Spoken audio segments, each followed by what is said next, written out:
सभागार में कोई महिला को कुर्सी न मिली हो तो मेरी विनती है कि उन्हें कुर्सी जरूर दे दें।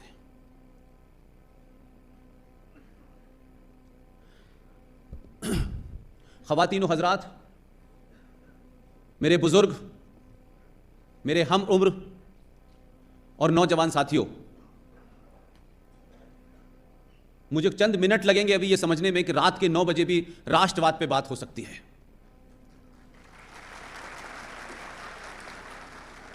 और ये मेरे लिए अद्भुत नजारा है कि लोग टाइम से पहुंचे। और मैं, आप सब जानते हैं, मेरी कोई ऐसी शख्सियत नहीं है कि जिसे देखने के लिए लोग आए हैं। और अगर आप यहां आए हैं, शहर के प्रबुद्ध लोग आए हैं, तो उससे यह यकीन जरूर होता है कि पहले गुजरात बदला और अब देश बदल रहा है।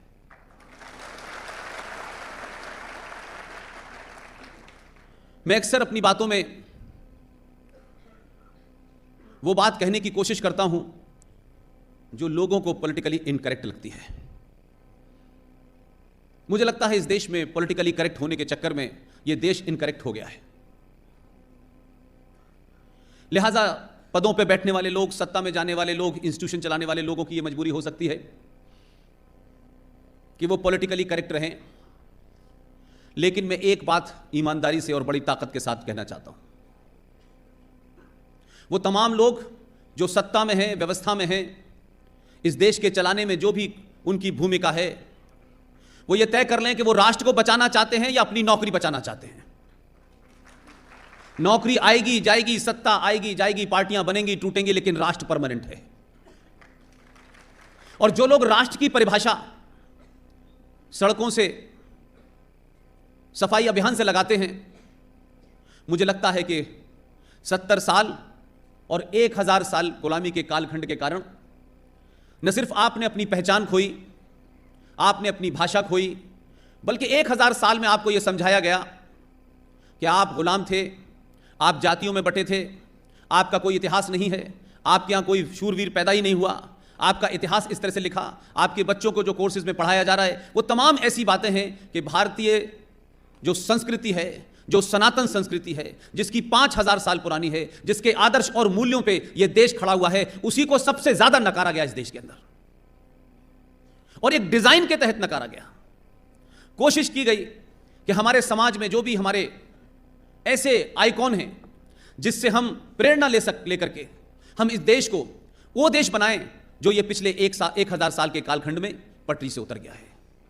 लेकिन दुख और अफसोस से ज्यादा मुझे गुस्सा है कि ये जो तथाकथित आजादी मिली है, जिसका जश्न हम हर साल 15 अगस्त पे मनाते हैं, किसी नेता ने आज तक आपको नहीं बताया, किसी संगठन ने नहीं बताया कि 15 अगस्त को भारत आजाद हुआ है। ऐसा कहां लिखा है? वो कोई डॉक्यूमेंट है न तो लंदन की लाइब्रेरी में है, न तो भारत की आर्काइव में है, लेकिन ये सुबह से शाम आपको बढ़ाया जाता है 15 अगस्त को भारत को आजादी मिली थी। अब अगर आप इसमें एक भाव भी देखें कि 15 अगस्त, तो सच बात तो यह है कि 15 अगस्त 1947 को अंग्रेजों ने भारत को डोमिनियन स्टेटस का दर्जा दिया और यह भारत 15 अगस्त 1947 को 2 टुकड़ों में बट गया था। मजहब के नाम पे बटा तो झूठ बोला गया आपसे कि अंग्रेजों ने हमें बांट दिया, कांग्रेस ने हमें बांट दिया, लेकिन यह नहीं बताया कि इसकी मांग तो 1940 में मुस्लिम लीग ने लाहौर में रख दी थी। यह तो अपने अधिवेशन में पहले ही कह दिया गया था। यह नहीं बताया गया कि 29 दिसंबर 1930 को इलाहाबाद के सम्मेलन में, मुस्लिम लीग के सम्मेलन में, जिस साहब ने हिंदुस्तान का गीत लिखा है सारे जहां से अच्छा, उस इकबाल ने उसी दिन कह दिया था कि भारत के बोस्टन वेटरपुर जहां मुसलमान ज्यादा हैं उसको अलग कर देना चाहिए। तो हमको तमाम वो बातें जिससे हमें यह पता चलता कि हम ये झूठ जो ये लगातार सुन रहे हैं कि भारत की आजादी हिंदू, मुसलमान, सिख, ईसाई सब ने मिलकर लड़ी थी,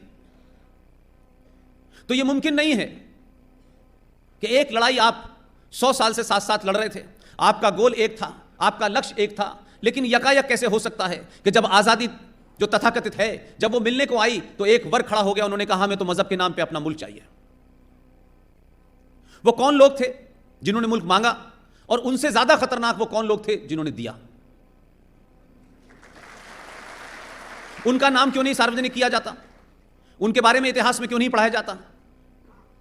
इस पे चर्चा क्यों नहीं होती? और कौन वो लोग थे जिन्होंने अपना पूरा जीवन,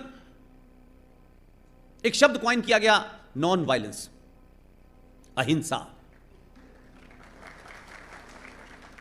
अगर अहिंसा शब्द का अर्थ यकीन और सही मायनों में जानना है तो पातंजलि पढ़िए। लेकिन पातंजलि में लिखे हुए शब्द का मतलब अहिंसा वो नहीं है जो अहिंसा हमने 1947 में देखी, क्योंकि हमारे यहां शब्दों को कॉइन किया गया और आपको यह बताया गया कि इसका अंग्रेजी ट्रांसलेशन यह होता है। तो हमने हिंदी समझी नहीं और अंग्रेजों ने हमें बहुत कुछ ऐसा समझा के गए हैं कि आज भी हमारे देश में एक टॉपिक है और एक सब्जेक्ट है जिसके बारे में सुबह शाम चर्चा होती है, लेकिन वो शब्द कहां से आया